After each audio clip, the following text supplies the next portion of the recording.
जय हरी. मी रमेश कारभारी गागरे, एक शेतकरी कुटुंबातला व्यक्ती. आणि आमच्या इथे रुई गावामध्ये सद्गुरू गंगागिरी महाराजांनी जो सप्ताह चालू केला, मार्ग दावूनी गेले आधी दयानिधी संतते, या उक्तीप्रमाणे बाबाजींनी जो गंगागिरी महाराजांनी जो सप्ताह चालू केला तो आज तागायत अखंड हरिनाम सप्ताह चालू आहे. आणि पूर्वी जो सप्ताह आमच्याकडे बाबाजींनी जो चालू केला त्यावेळेस आमची जुनी जाणकार मंडळी असायची आणि त्यांच्या मार्गदर्शनाखाली तरुण काही वयस्कर मंडळी गल्ली गल्लीना गावामध्ये फेरी मारून कोणी धान्य द्यायचं, कोणी तांदूळ द्यायचं, काही देणगी स्वरूपात रक्कम गोळा व्हायची आणि त्याचे आमच्या मराठी शाळेमध्ये तिथं स्वयंपाक व्हायचा. आणि ते स्वयंपाक करणारा आम्ही कुठल्याही याला मानधन न देता आमचे सर्व गावातील महिला, पुरुष, तरुण मंडळ हे एकोप्याने तिथं एकत्रित स्वयंपाक करायचे. मग नंतर काल्याचं कीर्तन व्हायचं.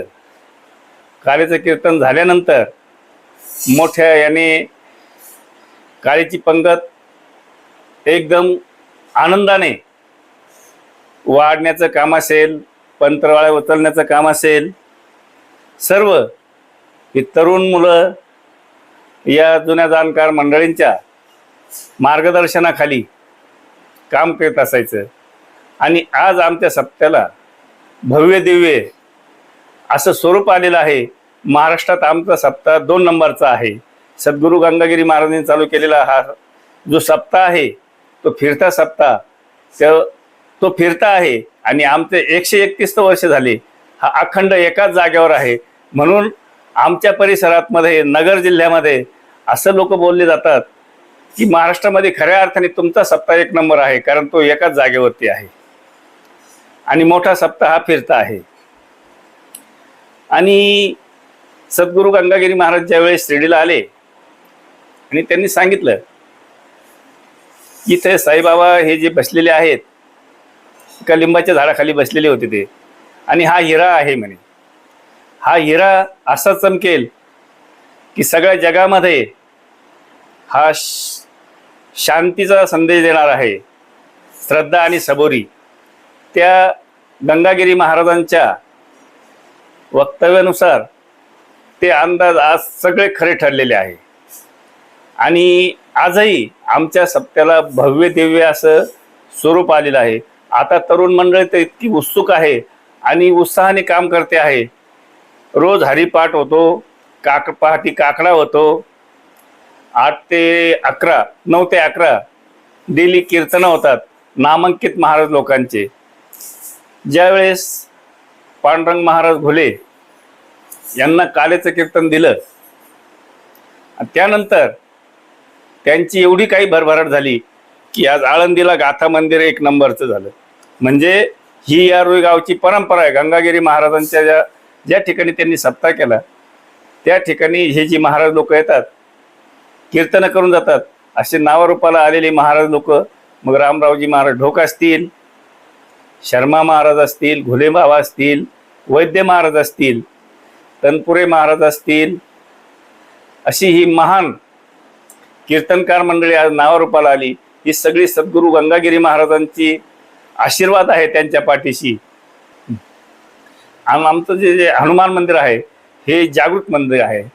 आमच्या इथं ज्या मुलींचे लग्न झालेले असतात त्या बाहेरगावी जातात आणि सप्त्याच्या टायमाला त्या कुठेही असल्या तरी सप्त्याला त्या गावीच येतात.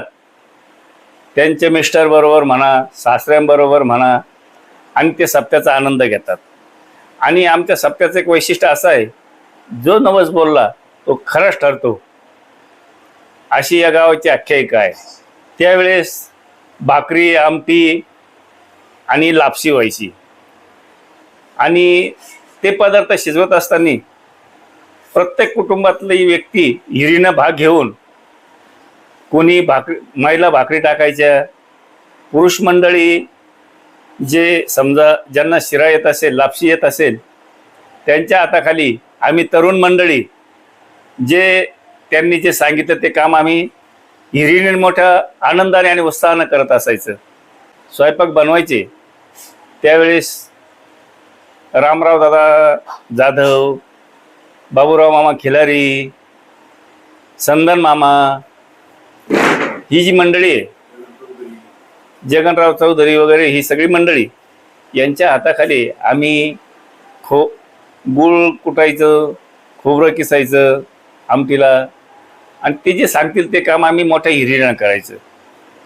आणि जो प्रसाद बनवायचा खिरापतीचा, तो खोबरं किसणे, गुळ फोडणे, मुरमुऱ्याचे हे करणं, ते सगळं एकत्र करून आम्ही सकाळी कालीची म्हणजे काल्याचं कीर्तन आटोपलं की तो प्रसाद सगळी तरुण मंडळी वाटप व्यवस्थित करायची. आज भव्य दिव्य असं स्वरूप या सप्त्याला आलेलं आहे. आणि आमचं पूर्ण गाव एकोप्याने या सप्ताहासाठी एक दिलाने अहोरात्र कष्ट करून सप्ताह कसा चांगला होईल, जास्तीत जास्त आणि जास्तीत जास्त मंडळी ज्यावेळेस आमच्याकडे येतात त्यांना महाप्रसादाची व्यवस्था आम्ही फक्त 10 मिनिटात सगळ्यांना एकाच वेळी जेव घालतो.